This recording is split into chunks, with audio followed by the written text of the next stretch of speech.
Hello, Internet. Good to see you. Glad you joined me today. Wherever, however, you found me. I don't know. You found me on the suggestions. You found me through the subscriptions. You found me wherever. Hey, I'm glad you're here. Guess what? I started a series called the Mount Rushmore of Things. I did an episode on the TMNT Cowabunga collection, my top 4 games that I was excited about in that. And I got to be honest, it was super fun to do. And you guys seem to enjoy it. So I said, hey, let's bring it back. Let's run it back. And I recorded an entire video about WCW wrestlers, and it got copyright flagged because I used footage. So today I'm going to be doing the exact same video with the exact same wrestlers, just with stills instead. So no footage. We got to get around the YouTube copyright policy somehow just by taking still frames. You guys understand how it is. So let me give you a little background here. Once again, Mount Rushmore is my top 4 of any sort of variety. It could be games, could be movies, could be music, could be anything I want, because this is my channel, and that's awesome. I always like suggestions. This was actually suggested by David Mendez down in the comments. David, thank you very much for the suggestion. And I'll tell you this, if we get to 300 thumbs up by tonight, I'll do an episode of WWF, and I'll have it for you guys early next week. Does that sound good? My top 4, my Mount Rushmore of WWF characters. Like I said, these are pretty specific. Let me give a little background here. My history with WCW pretty much started in like 1996, 1997, after the NWO happened. After Bash the Beach, I came in. I was part of that big influx of people who came in, heard about this thing.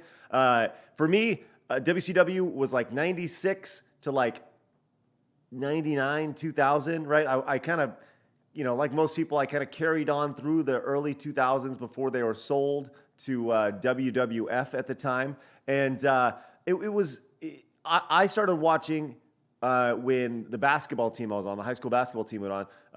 There were some big wrestling fans like, we got to get together and watch the pay-per-views. So I'd watch the pay-per-views, and that's what got me into wrestling. And just like a lot of people my age at the time. So this is going to be pretty much, with all due respect to the Ricky the Dragon Steamboat and all the iconic WCW wrestlers. Sorry, I didn't watch it. And this is my list, so I would love to hear your list down below. Because like I said, there's no perfect list. I just love to hear what you think. So let's get into it. My Mount Rushmore of WCW characters. Starting off with numero 4. It's DDP. Now, a little background on DDP. So I don't know if I really liked DDP while he was in WCW, but I think for me, DDP is in my affection for DDP is his strictly his what he's done since he's wrestled. I think his story is outstanding. The idea of starting late in life, still going after your goal. I know he had this like background where he was kind of like manager of a strip club, and he had this Cadillac, and I've heard the backstory behind it, and it's really pretty interesting that he wanted to be a wrestler, and he started late in life, and he got into it, and he developed his personality, and there. Oh, I love it. Look at that crazy face. I love it. But for me, I think when I watched WCW at the time, I think he was kind of like this mid-card wrestler, upper mid-card guy, and he started getting chances really after the Hogan, really NWO run happened. And when Vince Russo came in, him and Booker T really kind of started capitalizing. I know he was a WCW champion like one time, but for me, he kind of looks like a guy who would wrestle in WCW. By the way, I hate when people say WCW, which, by the way, I think that kind of falls into the idea of like the almost culture war, I guess, of WCW versus WWF at the time. Like WCW was kind of this southern gentleman. I don't know, southern Atlanta. I don't think. And WWF was this cold, like, white collar WWF New York product.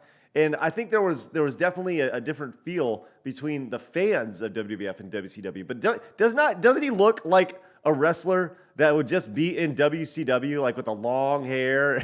And then, anyways, but for me, I love DDP. I love what he's done after his career has been done. I love DDP Yoga. I've done DDP Yoga. I think extremely high of DDP Yoga. I think it's outstanding. And, obviously what he's done to help rehab and get other wrestlers' lives on track. Obviously, we know about Scott Hall and other wrestlers who really were in really bad spots, and he helped turn around. And I think that's something that's really admirable, and I think that's what pushes him up on my personal Mount Rushmore of WCW wrestlers. And by the way, he is a Hall of Famer, which is pretty cool. I mean, look, he had a way better run in WCW than he did in WWF with his like stalker gimmick when he was doing the stalker thing with the Undertaker.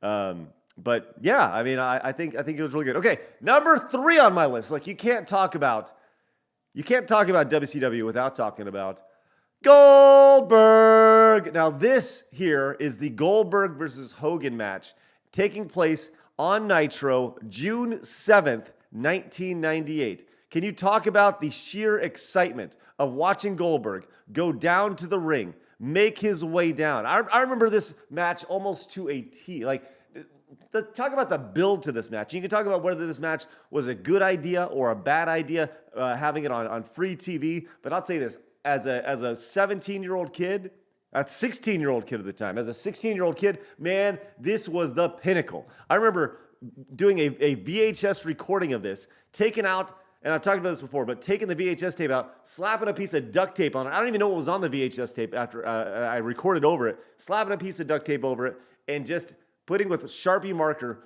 Goldberg's belt on that VHS. And I thought that was so stinking cool. Goldberg coming down, you got the pyro and stuff, punching things. And then I remember in particular, Bobby the Brain Heenan in this match, like talking about an announcer doing his job and being into what was happening. Him talking about how making Hulk Hogan making Goldberg go down to the ring first and making him think about it. I remember him talking about that during the match. And this match, this match wasn't exactly like spectacular or anything. I mean, it was very exciting, but it was one of those things that as it happened, like you felt like you were a part of it. And once again, the build up to it was so fun, was so great. You had everything magical about his streak of 175, 176, whatever it is in O.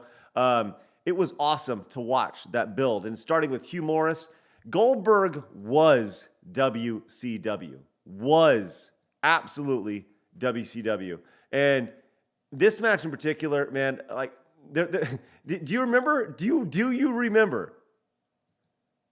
when DDP and the mailman, Karl Malone, came down to the ring to stop Mr. Perfect, Kurt Hennig in the NWO?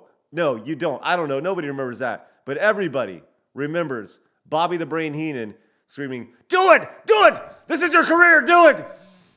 And he did it. And guess what? The crowd went stinking crazy. Oh my God, it was awesome. It was so good. I loved everything about it, man. Goldberg, he is definitely on the Mount Rushmore of WCW wrestlers. Number 2 on my list.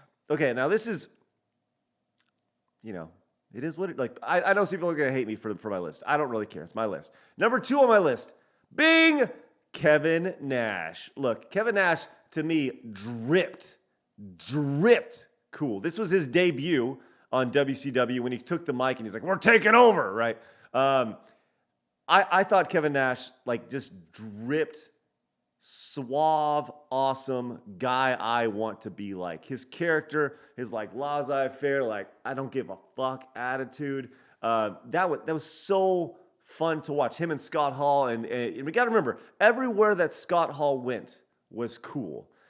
NWO White, awesome. Later split off to Wolfpack, even cooler, right? I thought the Wolfpack NWO was like the pinnacle. It was the coolest thing.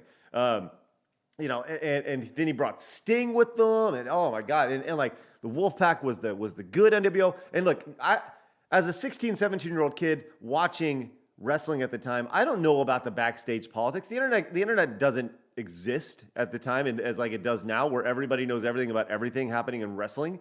I didn't know about what was happening here, but man, obviously he's the world title. He was holding the world title at the time, and you can talk about the shocking thing of him, pinning Goldberg and stuff, which I think sucks. But I got to be honest, I think Kevin Nash. I could flip back and forth between Goldberg and Kevin Nash, maybe like 2 and 3 on my list. But Kevin Nash, to me, was really, really, really cool. I'm talking about the pyro, man. Oh, God, that's great stuff. We need more pyro in wrestling. And Yeah, he's the reason why I watched WCW. Absolutely.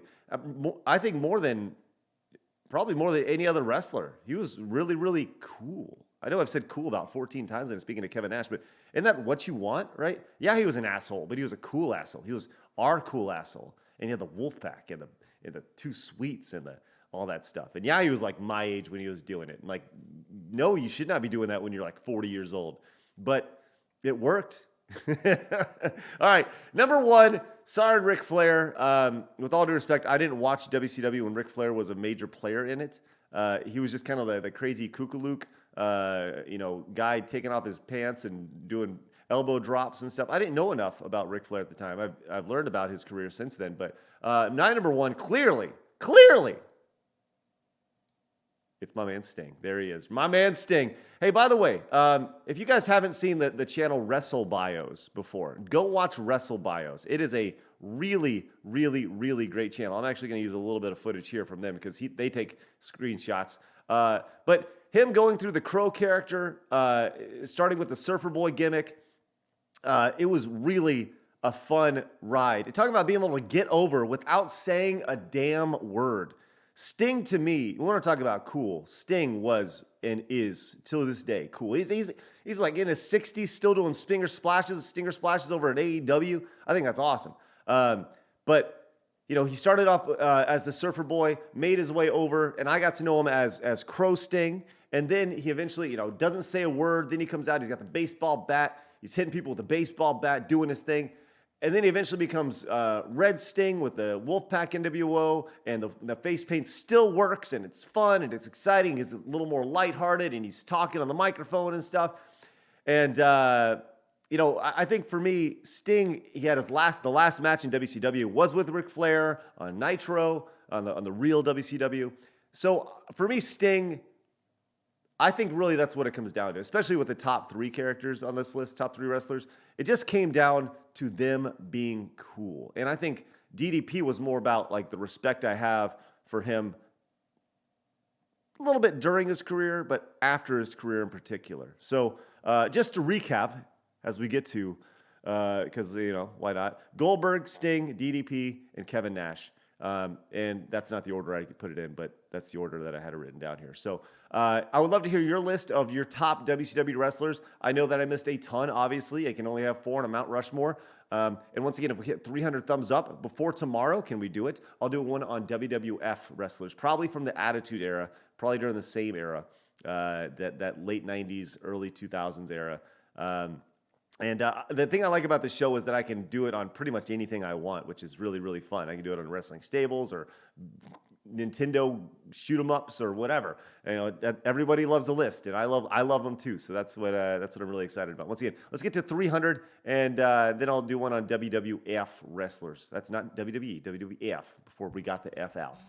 Guys, thanks so much for tuning in. Thumbs up, subscribe if you're new, and hopefully we'll see you guys soon for our next episode of Stuttering Craig's Mount Rushmore of stuff.